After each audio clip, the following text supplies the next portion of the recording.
हज़रत मरियम वो पाकबाज और पाकीज़ा औरत हैं जिनके नाम पर कुरान मजीद में एक पूरी सूरत उतार दी गई।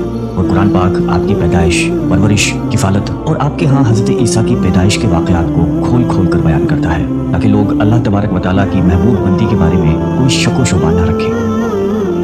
हज़रत मरियम अलैहिस्सलाम हज़रत दाऊद अलैहिस्सलाम की नस्ल से ताल्लुक़ रखती हैं।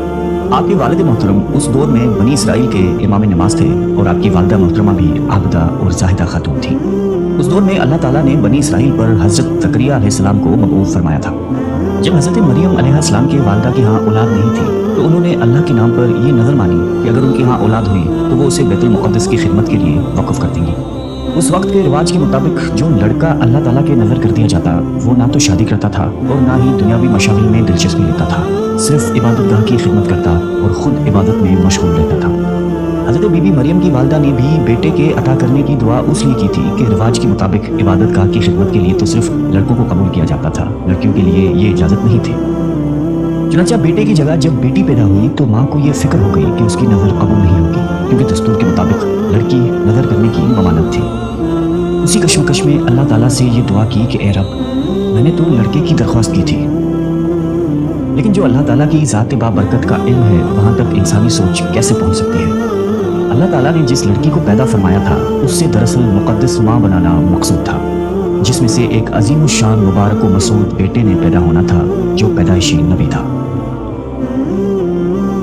बहरहाल हज़रत मरियम की पैदाइश हो जाती है और मुद्दत रज़ात ख़त्म होती है तो आप अलैहिस्सलाम की वालिदा मोहतरमा आपको बैतुल मुक़द्दस ले जाती हैं ताकि मुजावरों की सुपुर्द करके अपनी मन्नत पूरी करें। वहाँ मुजावर झगड़ने लगते हैं। हर कोई ये चाह रखता है कि हज़रत मरियम की किफ़ालत उसके सुपुर्द की जाए। फिर यह फैसला हुआ कि मुजावरीन वो कलम जिससे वो तौरेत लिखते थे पानी में छोड़ दें। जिसका कलम पानी के बहाव में बहने की बजाय उल्टा बहे वही हज़रत मरियम की किफ़ालत का हकदार होगा। इस मुकाबले में हज़रत ज़करिया भी शामिल थे। उनके कलम को अल्लाह ताला ने पानी में बहाव के उल्टे तरफ बहाया और उनकी परवरिश के हकदार हो गए। और बीबी मरियम को अल्लाह की मंशा के मुताबिक हज़रत ज़करिया की किफ़ालत में दे दिया गया। हज़रत ज़करिया की बीवी हज़रत मरियम की खाला लगती थी, इसलिए उनसे बढ़कर उनकी परवरिश और कौन कर सकता था। इसी तरह हज़रत मरियम बैतुल मुक़द्दस में रिहाइश पजीर हो गई। आपके लिए एक कमरा मखसूस कर दिया गया जहाँ हज़रत ज़करिया के अलावा और कोई नहीं जा सकता था। आप दिन रात अल्लाह ताला की इबादत में मशगूल रहती थी। जब भी हज़रत ज़करिया आपके पास आते तो वो हैरान होते क्योंकि आपके पास बेमौसम फल मौजूद होते थे। गर्मियों के फल सर्दियों के मौसम में और सर्दियों के फल गर्मियों के मौसम में आपके हुजरे में मौजूद होते थे। हज़रत ज़करिया की हैरत बजा थी। तभी हज़रत मरियम से पूछा कि ये फल कहाँ से आते हैं, कौन देकर जाता है आपको। हज़रत मरियम पुरसुकून होकर फरमाती हैं कि अल्लाह के पास से। तभी हज़रत ज़करिया ने अल्लाह तबारक व तआला से वारिस के लिए दुआ फरमाई। आपकी बीवी के बांझ होने के बावजूद मौजज़ाए खुदाबंदी से आपके यहाँ हज़रत यहया की विलादत हुई।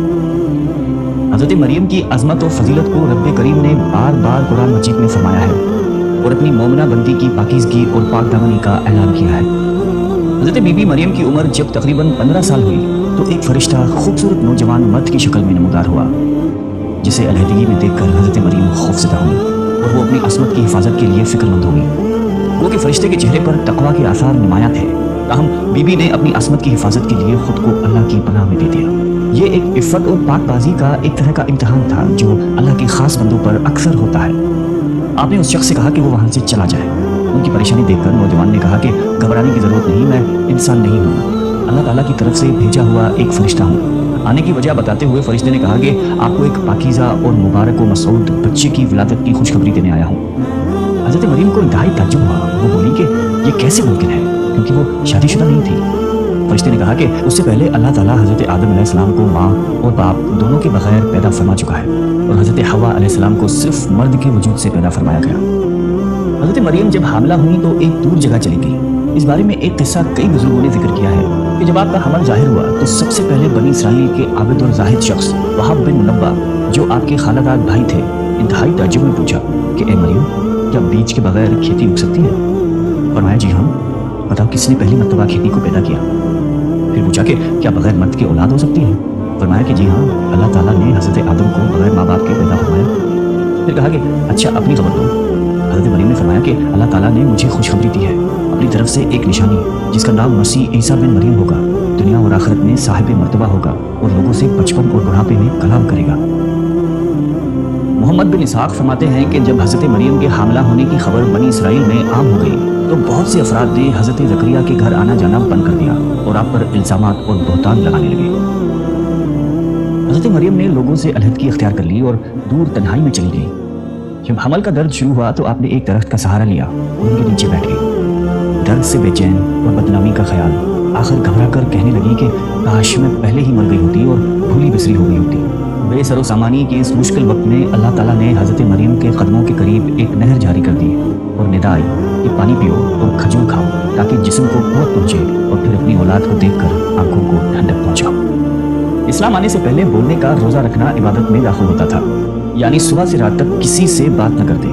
بعد میں یہ حکم منسوخ ہو گیا، لہٰذا حضرت مریم کی پریشانی دور کرنے کے لیے کہا گیا تھا کہ تم سے کوئی شخص اس بچے کے بارے میں پوچھے تو اشارے سے کہہ دینا کہ میں نے چپ کا روزہ رکھا ہے۔ جب حضرت مریم کو کچھ تسلی ہوئی اور حضرت عیسیٰ علیہ السلام پیدا ہوئے، پھر آپ اپنے بیٹے کو قوم کے پاس لے آئیں۔